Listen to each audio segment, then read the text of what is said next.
jàngatkat bu xumul lañu am tey. Biram Aseli nama day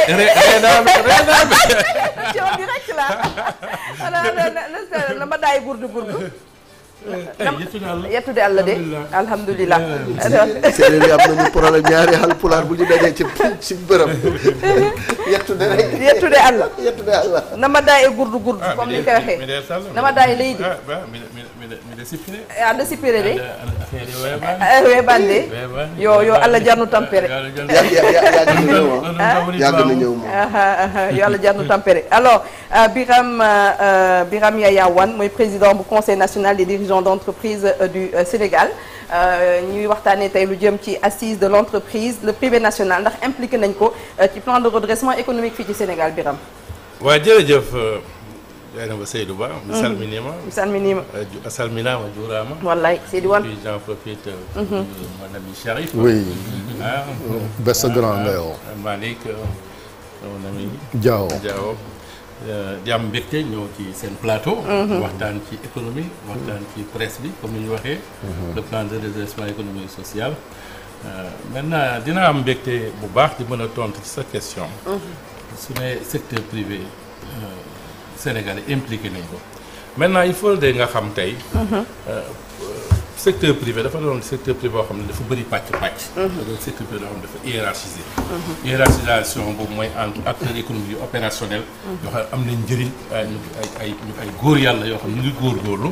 am na acteur économique fonctionnel am na. kon tey du acteur melting pot la quoi taxawal di waaw acteur économique fonctionnel amul. ak bu dee loolu kon duñ ay acteur économique loo tuddee acteur économique fonctionnel. mooy xam nga nag da nga maa bàyyi ma wax nag. acteur économique fonctionnel foo ko am na fonctionnel am na opérationnel waaw. opérationnel nag mooy góor yàlla ñu tax ñu war a wax secteur privé. ñeneen ñi lu tax nga tuddee loolu. mais ñeneen mën nañu wax ne je suis du secteur privé rek te mu yem foofu. est-ce que fa la nekk acteur économique.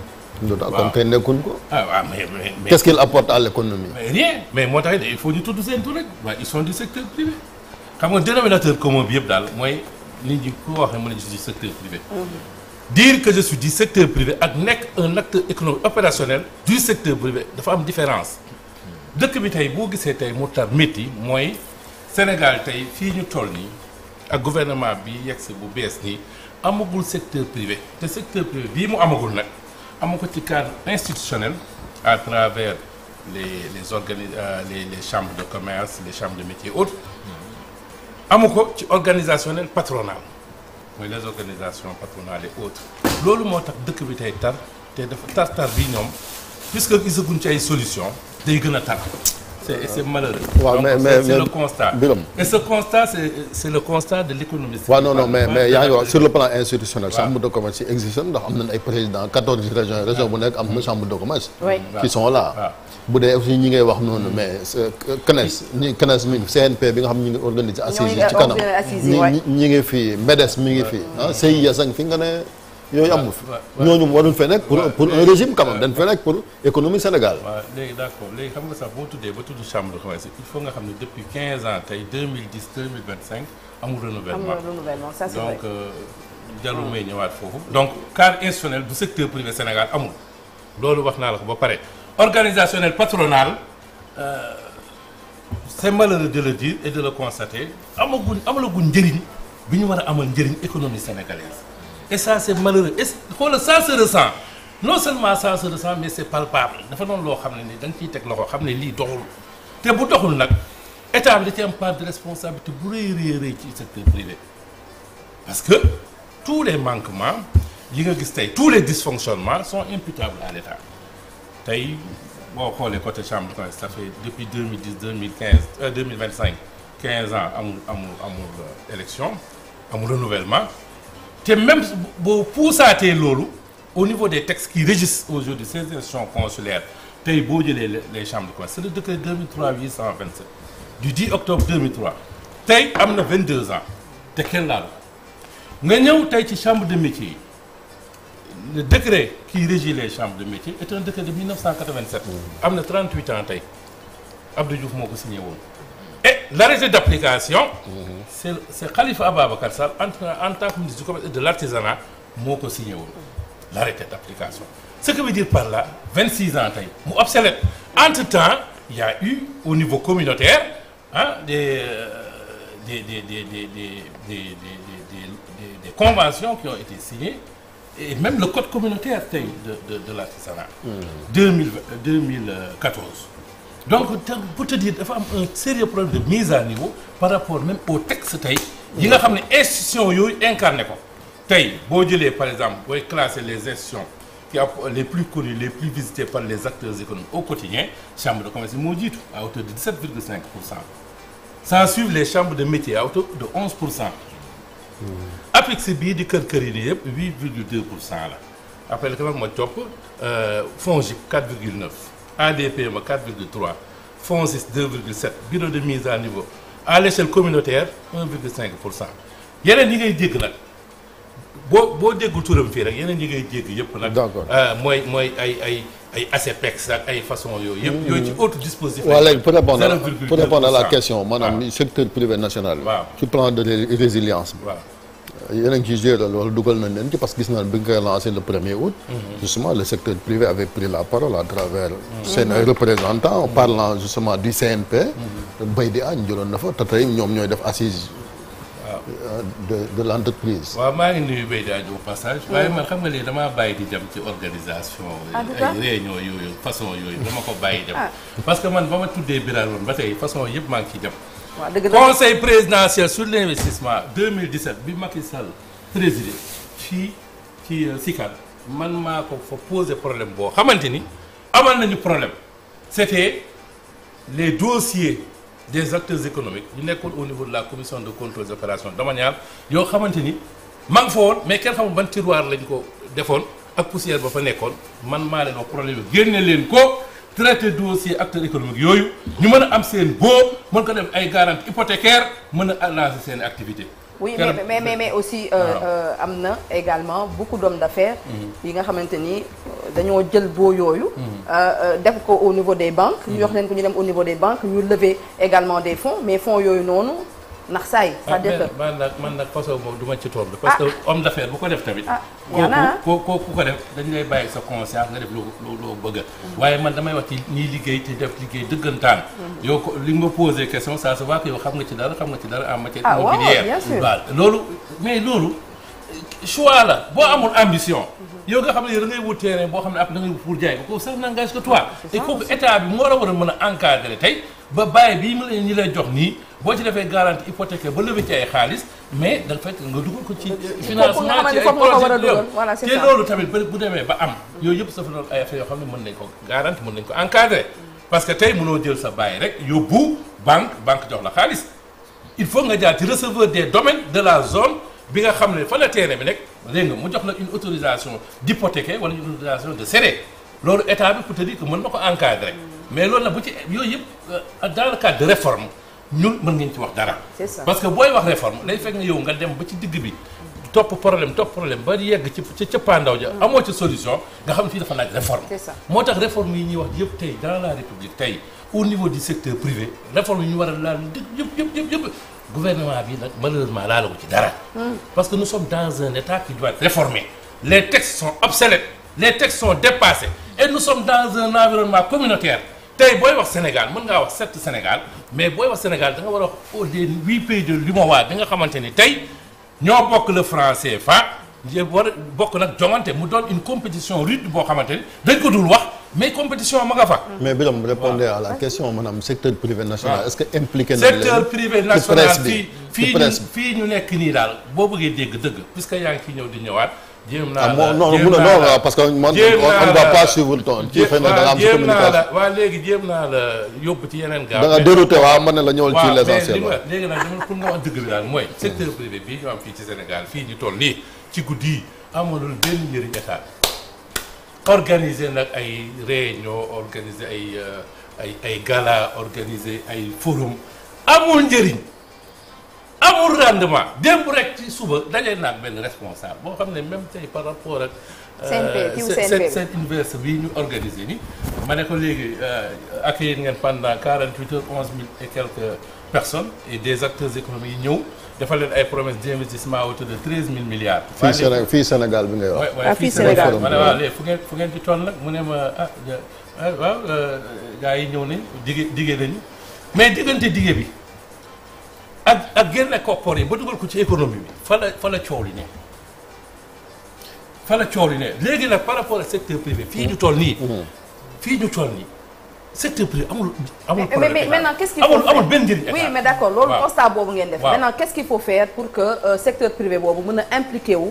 ci plan de redressement bi également pour ñu am un secteur privé fort. xam nga léegi nag état bii ñu am nii dañoo ñëw jël lépp ñoom aaki moo ko ne mën nañ dañ leen di seetaan man Birane Wane damay seetaan maa ngi ci salle bi maa ngi seetaan film bi am na yu bëri nag yoo xam ne jaraltuma jóg nag. ah mais est-ce que boo leen seetaanee par expérience xam nga nag booy organiser xam nga ñun sunu zaar gi nii surtout man mi dañu may éviter parce que booy organiser yenn nii boo war a ñëw nee na la écoute lii amoon na fi bi mu fi amee lii moo ci xew bi mu ci amee lii lañ defoon te dañoo lajj léegi boo amul ku la laaj loolu da ngay toog dem nag pour le simple plaisir ñëw solo ba set def sa karwaat toog ne écoute j'étais là ñu lim la parmi les personnalités qui étaient là amul lu ma njëriñ.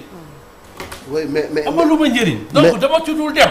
mais dem nga teel a décliné ñu xam ne ñëwoo mu leer.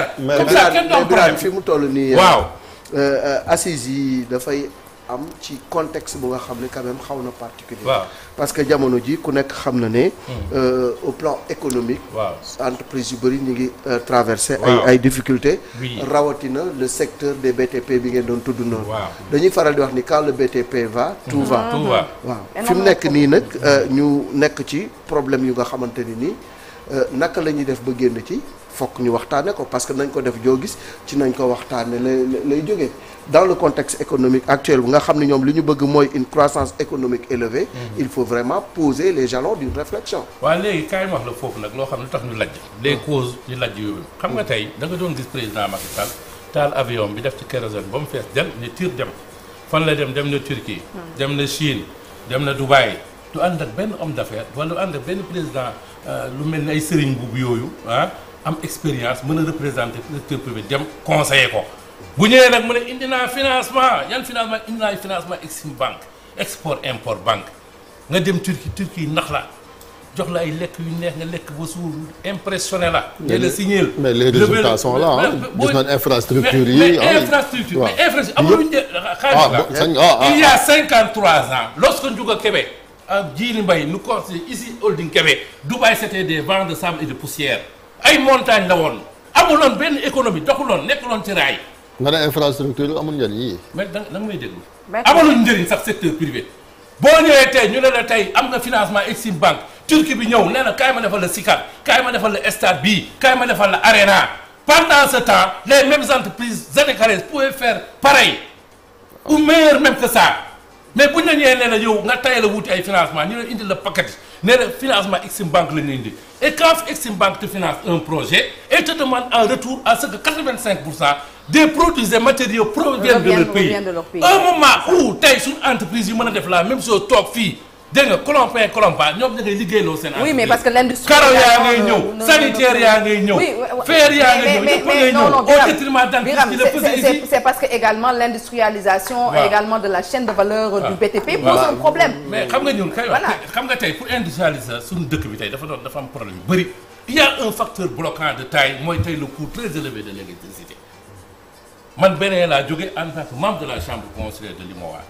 litre essence moo ko jar 680 francs.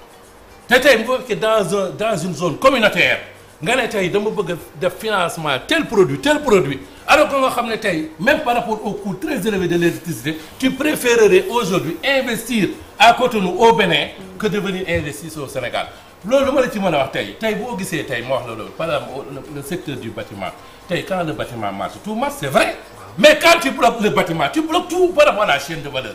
tey bâtiment yi ñu bloqué yëpp waaw bloqué nga terrain bloqué nga foncier kenn liggéeyatul nga foog ne da nga bloqué bâtiment détrompe-toi bi ngay bloqué bâtiment bi tey kaay ma la bloqué nga waa CCS yi nga xam ne ñu ngi doon indi ay carreaux sanitaires indi ci ay conteneurs indi ay sanitaires indi lépp luy matériaux de construction ña ngay liggéeyloo les compagnies maritimes. mais jaay na ba ña ngay jaay matériel di prélever TVA bi ñuy reverser dans l'État dans les caisses de l'État. Pendant ce temps par rapport à la chaîne de valeur da ngay foog ne bâtiment nga bloqué alors que yow li nga bloqué nga par rapport à ce pilier de développement toute une économie. mais pour débloquer. que faire là. lan la ñu war a def pour situation bi ñu dépasser ko parce que fu nekk nii voilà la situation économique des entreprises est peu enviable en ce moment. dama lay expliquer situation entreprise yi dafay doog a door coono bi. moo tax dama ci bëgg a wax. ça c'est l'économiste qui parle. dama ci bëgg a wax bu bëri. man tey man à moi tout seul mënoon naa réformer tey lu bëri.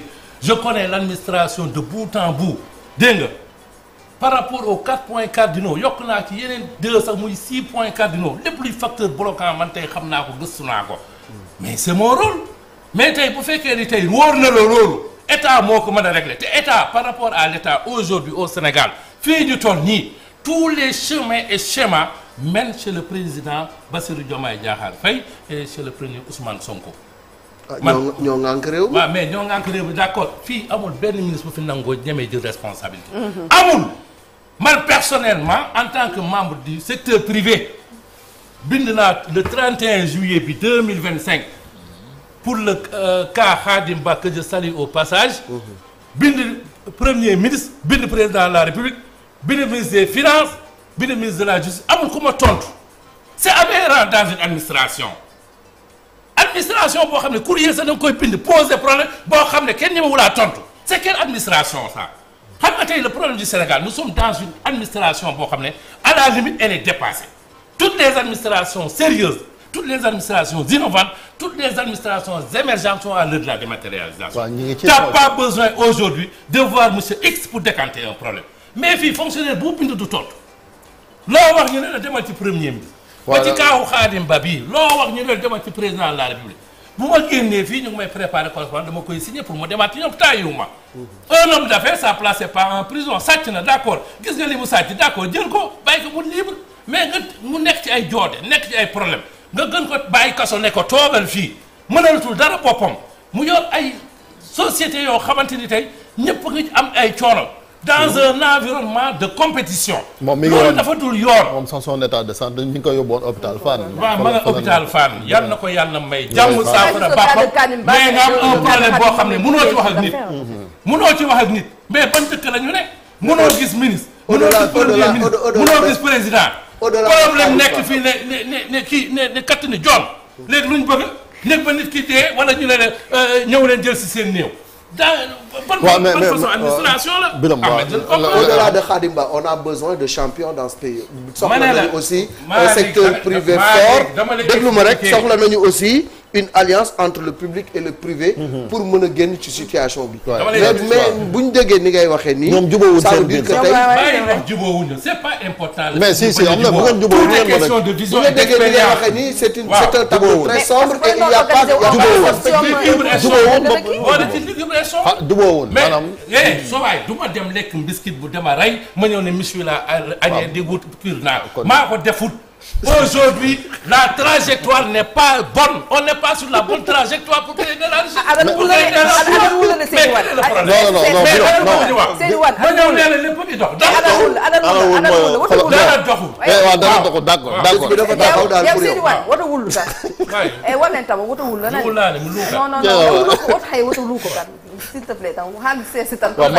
maa leen Biram ndox mu naan léegi non Biram attention bu ngeen jubóowu tam mun leen a régler dara li ma gis ni non si yéen a ngi wax naan président bi wala état bi war a dem di faire appel à des privés internationaux mooy bu dee yéen seen biir àndu leen nu ngeen mën a régler les problèmes. xam nga le patriotisme économique dafa doon. mais yéen la war a commencer unité d'abord mais ñaata organisation patronale ñoo fi nekk déjà. dama lay expliquer xam nga de ay question ñaata la ak ñeneen man boo bokkul vision keneen man mënuma bokk moom. man yàlla may na ma am naa jaar. précurseur laa ci projet yu bëri fii ci Sénégal. alhamdulilah rabbil alamin li ci des nag mooy dëkk pour mu dox dafa am nu mu war a doxee surtout sur le plan économique. aujourd'hui tous les problèmes du Sénégal sont d'ordre économique. il faut mu leer léegi nag problème bu amee état nag moo tey war a toog def la hiérarchisation des priorités par rapport aux projets yoo xam ne war nañ ko mettre en œuvre bu ci xaar secteur privé état am na secteur privé tey le cadre et du secteur privé tey ce sont les chambres de commerce tey président dans tous les pays émergents président Diomaye bi mu demee Amérique lan lañ ko wax ba mu ñëwee nuyoon teeg turam dafa dem ca chambre de commerce ba fa la yëpp di xewee fii amul benn autorité ba tey war boo xam war nga signer tey un contrat sans passer par les chambres de commerce ñu ubbi ko xool ko liggéey ci ko nee la xoolal jox nañ la kii signer. la carte consulaire elle est très importante. mais tey fii autorités yi xamuñ sax seen rôle par rapport à ça xamuñu ko les chambres consulaires tey amul ku fi war a signer contrat tey ñëpp a ngi jël avion di dem ña ngay indi ay investisseurs ce sont des investisseurs qui viendront nous manger maintenant reste à savoir avec quelle sauce. loolu mooy problème bi ku fi ñëw tey ne indi naa tant d'investisseurs tant de tu viens aujourd'hui grignoter des parts de marché d'entreprises sénégalaises déjà colombant mourantes et tu viens encore les mettre en difficulté tey boo fi demee indi turc ne kay investir rey nga ñu bâtiment indil nga CDE problème indi nga CSE problème éco yi ma yii yëpp tey CDE ñaata mois amuñu salaire mënoo ko compter mais pour vous dire toutes les entreprises sénégalaises dans tous les secteurs d'activité sont en difficulté loolu li mu laaj nag dafa laaj ingéniosité laaj un esprit d'initiative créatrice pour xool ni ñu koy résorber mais loolu mënoo ko xaar. Seydou Wade foofu nag laa bëgg a dugg lu difficulté yi métti lu tableau bi sombre il peut y avoir des solutions il peut y avoir de l'espoir mais tel que vous parlez on a l'impression que trajectoire bi ñu jëm ci gouffre bi mu ñuy dugal duñ ci mun génn. alors que tey yow borom xam-xam nga. dama ne man économiste la. waaw dama lay benn affaire moi le futur je l'ai déjà prédit. doo ko wax nag fii nit ñi di am problème di tiit ak yooyu. mais man njeexital bi tey man boo commencé rek xam naa fa muy. waaw kon wax ko nag la situation économique des entreprises sénégalaises tey. loo ko gis waaw elle est catastrophique. ban solution lañ ci mën a. mais solution yi li mu laaj état moo ko mën a toog président toog premier ministre toog gouvernement am toog. mais mënuñ ko xaar ci ñoom par rapport ak ni ñuy doxalee nii c'est ça la réalité. il faut libérer les énergies. mais kooku ñoom ñi xam ñoom. mais xam nga ce sont les gouvernants ñoom tey ñoom la ñu bàyyi ñu wax tey fan lañ bëgg a jëmale Sénégal. voilà mais tracé nañ par exemple le plan de redressement économique et social. mais tey boo ko tracé tey te yow acteurs yi nga xam vis-à-vis de toi en face de toi ce sont pas des acteurs yi nga xam tey mën nañ la accompagner. pour créer de la richesse créer des emplois dans ce pays ñu dañ toog la seetaan. mënuma toog tey li may xeex yëpp xeex naa ko li may raag yëpp raag naa ko mënatuma toog fii tey di leen ne def leen benn ba dañ maa étiqueté catalogué ma man je suis bien dans ma peau. léegi bi toog nii daal affaire bi bougé gul ñu ngi miime nag def nii bëgg affaire bi jóg mais dama ko ñu. yow est-ce que yow personnellement. on aurait bien ñu xam. ce que vous pesez quoi. ci koom-koomu Sénégal ak ñaata nit ngay xëyloo par exemple. dama lay expliquer benn affaire xam nga question boobu ngay poser noonu ça se voit que yow boo nekkee tey un journaliste de renom bu nit ñi xam boo poser question dañ la ci tontu mais di nga tey fii ñu toog nii dëgg nii fii ñu toog. employé nit sax donc dul ñeme. un employé coûte très cher comprendre nga boo ko nee kay xëy tey. IPRES mu ngi lay xaar caisse sécurité sociale mu ngi lay xaar. charge sociale yu dañoo 10 comprendre nga tey fii ne rares sont les marchés tey même par rapport aux appels d'offres yi ñuy lancé nga gagné marché tey nga xam ne tey c'est le moins 10 ans nga gagné ci am ci dara tey l'économie ne tourne pas tey fi mu nekk nii même nous les chefs d'entreprise am loo xam ne dañ koo ñemee tul. te problème bi mooy tey li gën a important tey. on a tey li gën a important tey on a des projets yoo xam ne tey mën nañ ko defee état bi. on est d'accord d'ouvrir le capital de nos sociétés. état waroon mën tey ne COSEC port caisse de dépôt et de consignation ñëw leen tey dans la société d'exploitation bi monsieur Wane yor nga xam ne qui gère le projet d'essai maritime sur l'axe Dakar Mbour dem leen dugg ci capital bi jël ci ay actions ñu 8 bateaux ñëw léegi suba ñu commencé ubbi leen ko transport tey ngeen dugg ci capitalam ay oto yu ñëw ay oto yoo xam ne am na sécurité. nga mën a jógee fii tey def le tour du Sénégal te doo am benn problème doo xalaat benn yoon dee. tey même les Sénégalais qui sont de grands voyageurs qui voyagent à l'international sont transportés par des bus maliens et nigériens c'est une aberration parce que les transporteurs sénégalais n'ont pas de bus aptes à voyager à l'international tey sama projet pour ubbi un héliport 2016 laa kii am fii terrain pour war a jënd avion war ko nouer ak armée mais boo toogee tey di xaar ubbi capital pour état bi mën a dugg puisque nous sommes dans des zones très accidentogènes tu vois personne mais aujourd'hui il y a des projets de développement yi nga xamante tey mën na génne Sénégal ci guuta parce que nous sommes dans des niches de création d'emploi mais tey ban pilier de développement lañ gérer man beneen laa jógee seen industrie cotonnière door nañ ko seen industrie textile door nañ ko et aujourd'hui ils exportent dans toute l'Europe mais tey ñun fii Sénégal vers les années 70 pilier textile ñoo ko yoroon oto gaynde ñoo ko yoroon mais qu'est-ce qui s'est passé entre-temps pour qu'on soit désargenté et qu'on soit dans des difficultés ça c'est inexplicable aujourd'hui le secteur industriel sénégalais est quasiment inexistant ce qui veut dire par là tey moom trajectoire bu baax bi tey pour créer de la richesse dans ce pays créer des emplois dans ce pays nekkaguñu ci loolu mooy dëgg bi. merci Birame merci Birame Yaya Wane président conseil national des dirigeants d'entreprise du Sénégal ñu ngi waxtaanee assise de l'entreprise le privé national ndax impliqué nañ ko ci plan de redressement économique du Sénégal. te yow damaa bëgg nga wàññi immobilier bi nga dem ci filière gerte bi ak coton bi. man na def parce que tey aberration la. ñu continuer chaque at jógee fii di daw Mauritanie ak Mali di dem yalwaan foofu ay xar. te ñun avec la filière arachidière on a 18 produits dérivés issus de l'arachide boo ci jëlee ngooñ jël ci ràkkal tey on est autosuffisant en mouton wax bi jeex bi ma jógee beneen keroog ñu rendre la seen industrie cotonnière li ma gën a naka ñu ne ñun vous au Sénégal on ne recherche que votre coton.